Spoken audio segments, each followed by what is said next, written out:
Heyo, it is your old pal Omnidog here, Omni Cats and Omni Kittens, here to talk about magic and witches that use magic and things like that. So this is going to be like just 4 parts on magic and witches alone. I'm going to try and get them out in a reasonable amount of time. So don't send me your suggestions yet. I have like 40 other books that I need to get through. Maybe around video 3, you can send in your suggestions. Peace and love. I'll also be doing monsters like werewolves and vampires for all these supernatural comics that I love so much. So let's start out with a book that there's 4 of, and it is The Magick Order by Mark Millar. I think there's already been a deluxe announced for the first 2 books, so you're welcome for that. The Magick Order is a group, a family, and a group of people. First of all, the art in the first one, Olivier Coipel, is amazing.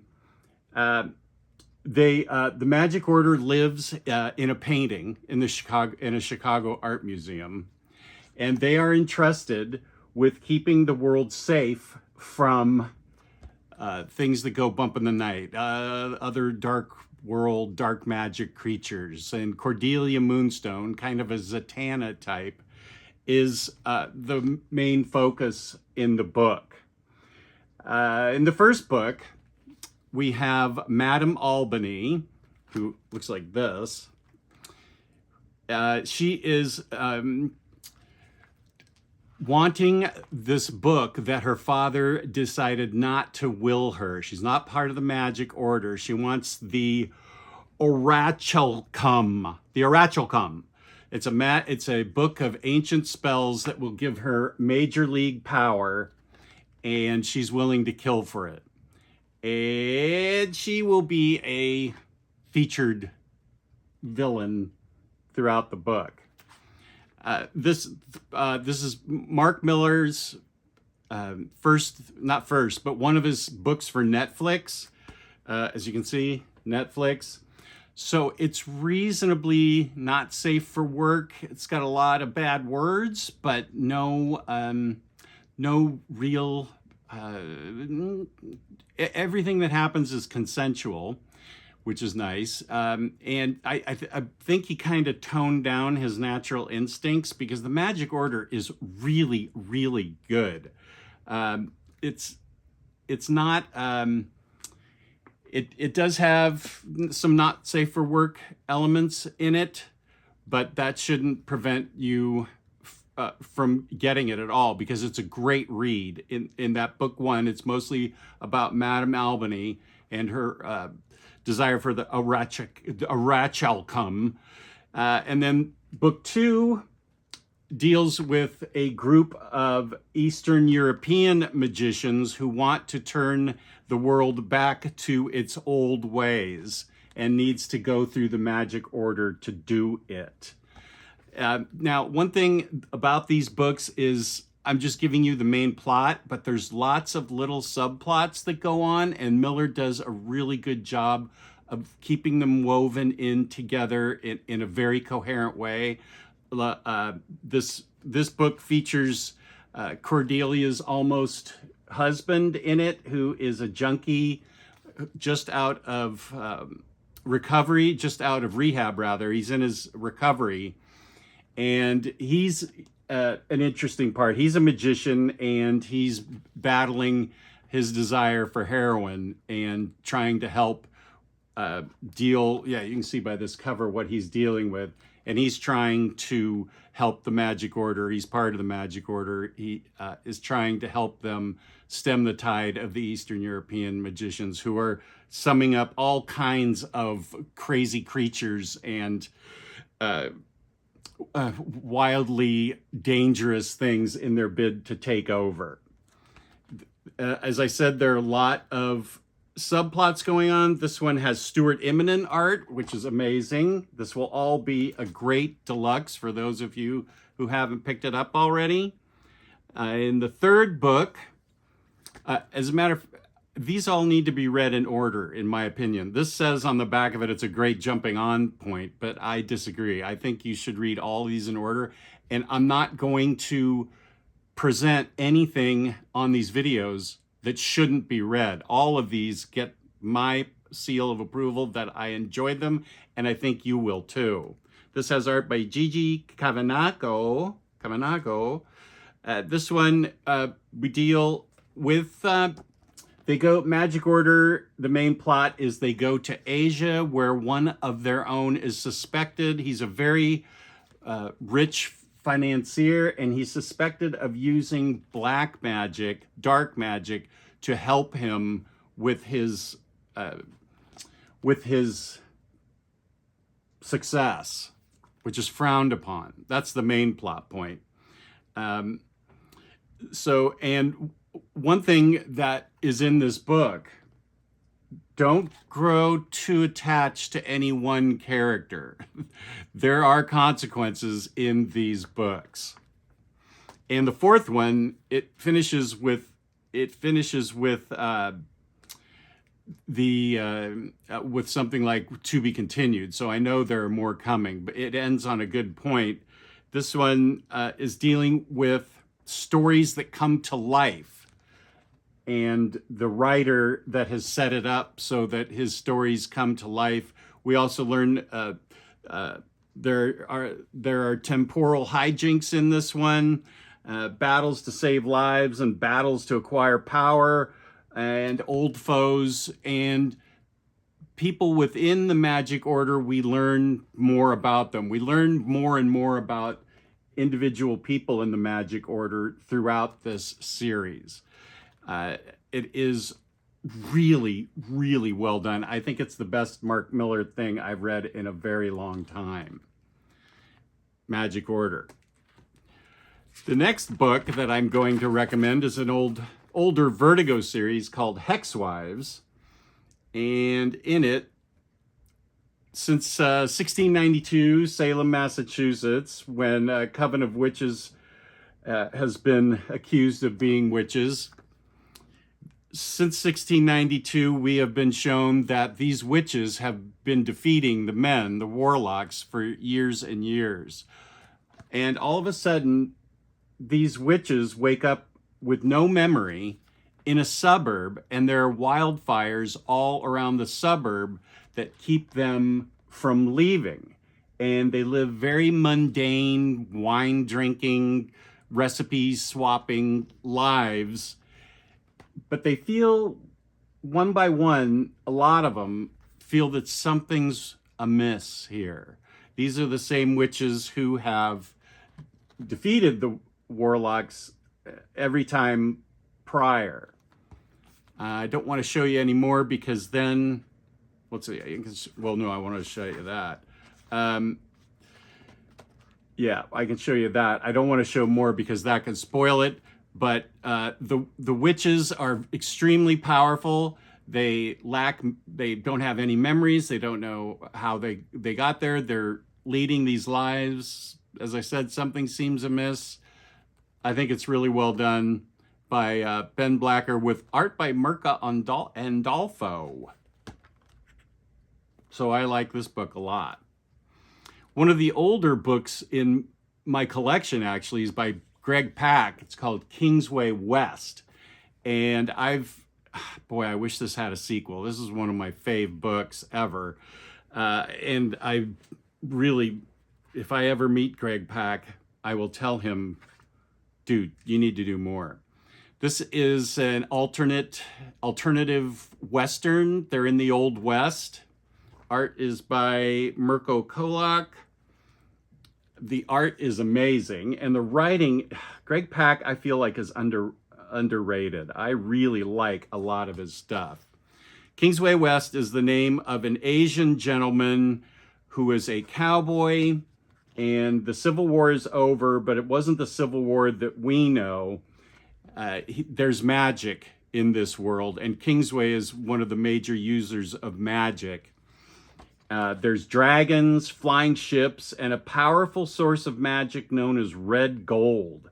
Kingsway and his allies fight for vengeance and justice, because the red gold gives its user incredible powers. Red gold can be fashioned into anything if you get enough of it, like a sword that can pretty much kill anything and lots of people. So this is a completely different West, rewritten as though magic were just a general force of nature to be dealt with. And it is really, really something great. I've always liked this book and wish there was more. This is from Dark Horse, Kingsway West. Then we come to a book that is by the same people, David Hine and Brian Haberlin, that did Sonata, one of my favorite fantasy books. And this is called Marked. This is a coven of witches in a city, and they have glyphs tattooed on them. Their tattoos have magic powers and can come to life. And that's how they use them. They're all tatted up, and every glyph has a power. So the art is fantastic, and the writing is also fantastic. The U.S. government in this issue, this collection, needs their help in fighting the a leftover piece of evil from Germany in the 40s. And the U.S. government also is not completely above board in what they're seeking, but they're fairly ruthless. Like a lot of these books, consequences happen. And the Coven of Witches has veterans and allies, and it deals a lot with a newbie that has a new witch that has come aboard. There's a massive fight that goes on through this book, and here we get a picture of the main baddie. But there's all kinds of interesting use of magic, and everybody's powers are different. The power set is different depending on where they where their glyphs are and what their glyphs are for. Some specialize in certain things, others specialize in other stuff. So this one is called Fresh Ink, and I really like the art a lot, and I love the story, which shouldn't surprise me because I liked Sonata so much. And then we have Marked Volume 2, Origins, where we learn more about the history of the Coven and certain characters. We also learn especially about their kind of strange butler, who's called Lovecraft. He generally only speaks in mumbles, but the revelation of what his character has gone through and what he is a major part of this book, and it's really interesting. They call on a friend that one of the main witches had a falling out with. The friend is a fairy princess on Earth that can help lead them to a plane of existence, another planet called Nith. And what they're dealing with is a leprechaun that ends up dropping creatures from Nith onto our Earth. And the leprechaun is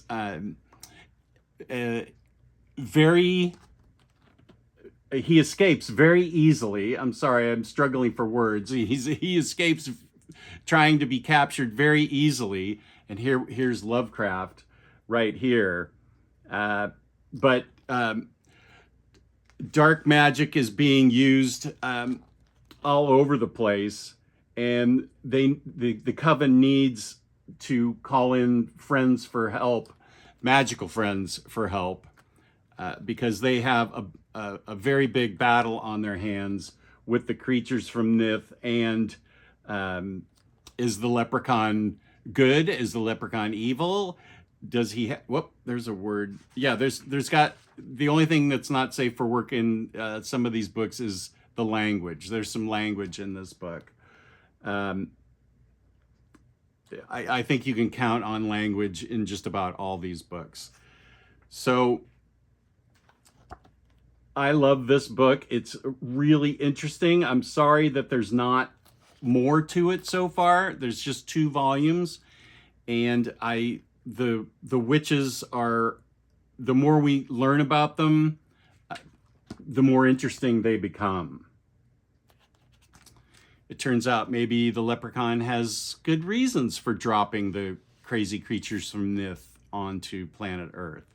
We'll see when they all go to this alternate Earth-like planet, Nith, where there's a temporal type of shift there too. Days, years can happen on Nith, and you get dropped back into Earth and like a minute has passed, whereas you've experienced all kinds of things forever over there. So the next book is Blackbird. And this is by Sam Humphries with art by Jen Bartel. I don't know that I've seen very many, if any, books with interior art by Jen Bartel. It's certainly beautiful. It's in Los Angeles, where our main protagonist, Nina, discovers that LA is carved up into 5 cabals or territories, and our main protagonist, Nina, she feels like there's magic in her family, but she's never been able to really prove it. And there's definitely language in this. So her journey is a journey of self-discovery and of learning not only about herself, but her family too. So she's Hispanic, and there are a multitude of interesting characters from all races, and there is a talking cat that belongs to her that is currently talking in lies, like you should be doing the opposite of what the cat says. And what's that about and how'd that happen? Well, we don't know. There's also the son of the leaders of these cabals are called paragons, and you become a paragon as there's an initiation that creates a paragon. I'm sorry, I apologize. Paragons are like the witches and wizards that have been initiated into the cabal. This one sneakerhead guy right here represents another cabal that's actually trying to help Nina and fight off another cabal that wants to horn in on their territory and take over all of LA. And Nina loses her mom after an earthquake in LA. And you'll learn in the book what a blackbird is. And we get many surreal, interesting settings where they are like visions to Nina, and there's a lot more going on in LA than just glamour and glitz. There's the artwork is just amazing, and I really like the story, and I wish there was another one of this too. It's labeled book 1, but this thing is crying out to be continued, and with images like this, you can see why I want it to be continued. Nina learns a lot about her family, a lot about the other cabals, a lot about magic, and it is really well written and really well illustrated, obviously. So I highly recommend this one. It's from Image, and I really wish Sam Humphries and Jen Bartel would write a second and third one, because this book has some really great magic in it and a lot of emotion and heart in this book, Blackbird. Now this next one everybody's going to know about already, but you'd call me out if I didn't include it. And that is by Greg Rucka and Nicola Scott, Black Magick. I feel like I read this back in 2016, so we've been waiting a long time for this to be continued. I know Greg Rucka has been ill recently.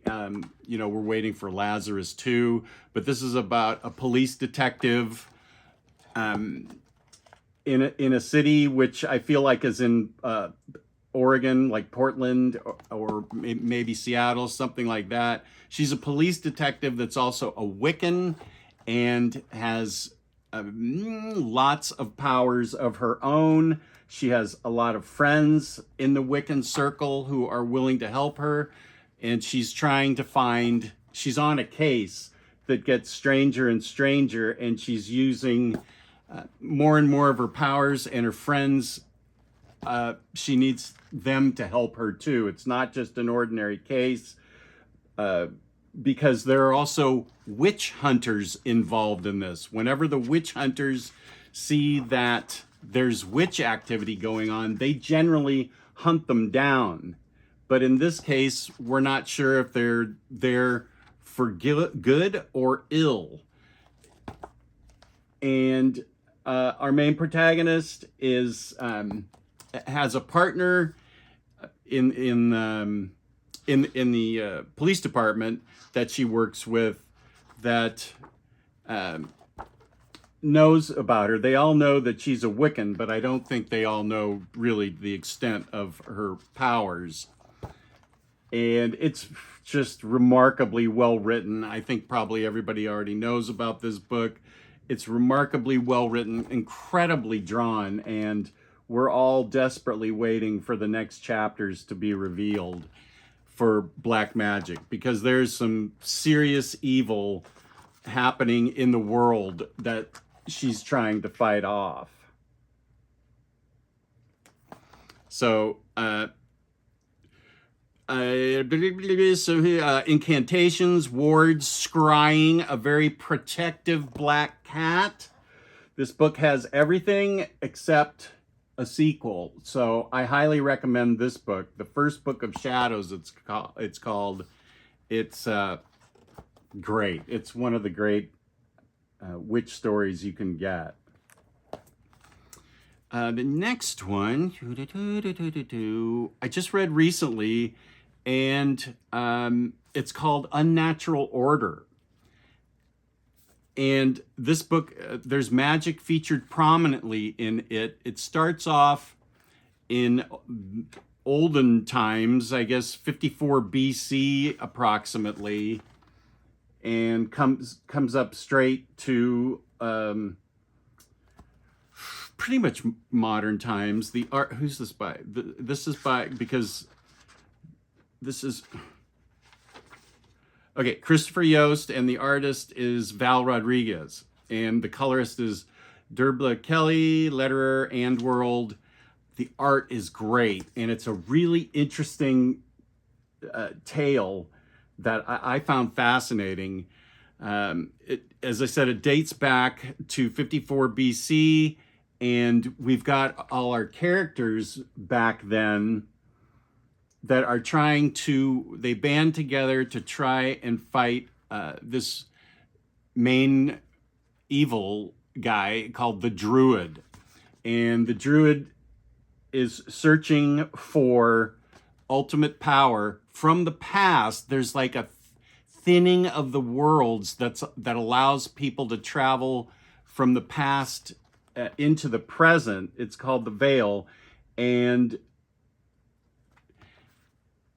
the only way things happen, the only way they figure out things aren't the way they're supposed to be, because a soldier from current days is transported back through the Veil and helps them, these adventurers that have banded together. All of them use magic except for the soldier. So they slip between the timeline through the portal, and they find out that the druid is trying to access modern day technology to help him in the past control the world, and he will then be present in the past, and he will be present in the past and the present, controlling the world if he gets his hands on this modern day technology. So the soldier is back there and helps unite the adventurers into a fighting unit where they can split up and try to defeat the druid. Now, this is just volume 1 because we get introduced to all the characters, and hopefully we get volume 2 soon. It's from Vault, but there's a ton of magic being used in it, and it's just I really enjoyed this book. I thought the writing was solid. The use of magic was really inventive, and the bad guy is truly bad and wicked and reprehensible. It's easy to root against him. The imagery that the artist uses is really effective, and I really dig this book, Unnatural Order. And we come to the final book. I have notes, as you can tell, because I'm fumfering through them. The final book I hadn't read in a long time. It's The Witching Hour by Jeff Loeb and Chris Baccello. You don't need to correct me. I know it's one of those two, but Baccello. But this is an older Vertigo book that's getting a reprint this month, November of 2024. I loved this book. I forgot how much I loved this book. This book has great writing and great art. This thing screams out for an absolute. It's one and done, one issue. I'm sorry, one collected edition, collects all the issues. And we have 5 different magicians and 5 different people they interact with, and 5 different stories. And it's not told linearly, but they're woven together. And the way they're woven together is intricate, but you never lose the plot. You're never confused. It's really well done. It's just it's remarkable that I think Loeb and Chris Baccello can write and draw a book that has so many storylines, and they mesh so well that you're never lost. And this is one of my books of the year, actually, for this year. For the witches, they come in colors. We've got gray, he's the main wizard guy. White, she's a white-haired witch. Red-haired witch. Black, he is a small African-American child that talks in quotations from books. And they deal with a gambler, a junkie, the daughter of a traditional Asian couple. She's probably around 19 or 20, a bartender, and a psychiatrist. And it also delves back into white and gray's history in Ireland in the old days. So you've got 5 really great stories that are woven together really well. I just can't say enough about how well done this book is. The book's art is fantastic, and the story, I am just remarkably happy with it.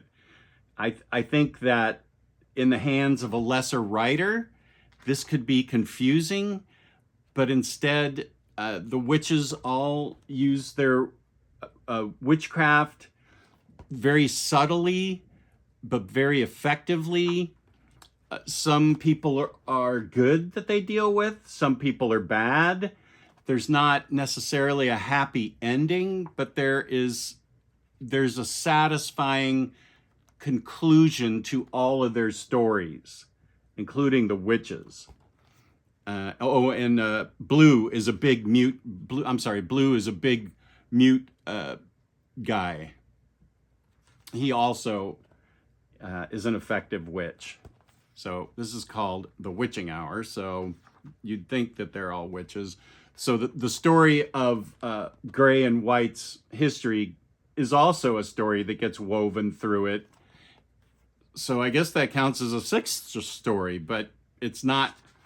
It's not hard to follow at all, and I love this book. I highly recommend that you all pick it up. It's just, as the youth would say, this book's a banger. Witching Hour. Okay, that's it. And thank you. Peace and love. Thank you for watching. Please hit the like button. Hit the notification bell for when you subscribe. Please feel free to leave a comment. And peace and love. Peace and love. Omnidog is so happy that you watched this video. And I don't know why I'm speaking about myself in the third person. That's weird. So peace and love. Peace and love. Omnidog says thanks. That is weird. Okay. Yeah, I love you guys. Thank you so much. Peace and love.